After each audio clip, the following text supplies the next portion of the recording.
национальный деятель, истинный патриот, поклонник культуры и истории ингушского народа. Будучи журналистом, Башир Чахкиев собрал много архивных записей, исторических материалов и докладов. Такое богатое наследие легло в основу исторической образовательной рукописи, автор которой племянник Башира Чахкиева Билан. Когда-то в 1971 году, еще будучи написана Баширом была написана кандидатская диссертация. Мы нашли в архивной службе у нас в республике, нашли его рукопись его этой кандидатской диссертации, и мы издали, вот эту книжку издали. Вообще-то у него книг не было много, но статей, очень много у него статей в разных газетах, журналах, очень много. В книге даны первоисточники, в книге даны какие культурные клубы, дома культуры, когда открывались, на всю республику сколько этих культурных домов было. Также большая часть его труда относится к тому, на рубеже веков, сколько школ в Ингушетии было, сколько было в Чечне.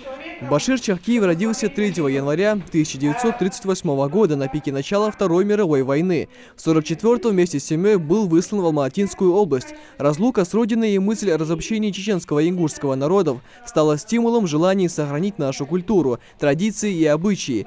В 1956 году Башир Чахкиев поступил в Казахстанский госуниверситет на факультет журналистики, а после и в МГУ. Так и начался его путь к национализации нашего народа. В профессиональном плане наши отношения сложились уже после образования республики, особенно после трагических событий 1992 года.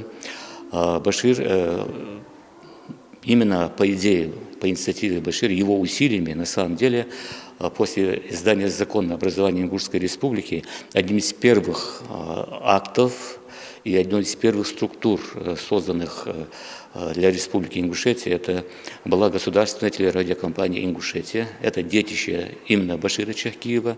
Тогда он начал собирать записи о жизни народа, который только вернулся в родные края. Долгое время Башир Чахкиев лелеял идею собрать весь материал в одну книгу, но притворить эту мечту в реальность при жизни так и не получилось. Башира Чахкиева не стало в 2008-м. Спустя 11 лет Билан, зачитываясь материалами дяди, решился собрать все воедино и напомнить землякам его имя. Сейчас книгу выпустили тиражом в 500 экземпляров. Мы планируем в дальнейшем, у него очень много еще сохранилось. Есть документация, еще остались у него документы, энциклопедия ингушского народа у него есть.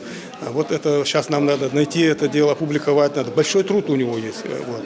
И в то же время этот труд, у него пропало много. Он в Грозном жил в квартире, вот эта война была. Вот, у него разбило эту квартиру, и все документы пропали. Потом он перевез сюда, в Ингушетию, оттуда тоже пропали. Эта книга, по мнению собравшихся, станет хорошим оплотом для историков. Она доступна читателю в Национальной библиотеке. Михаил Тангиев, Адам Голоев, Магомед Белакиев. Новости 24.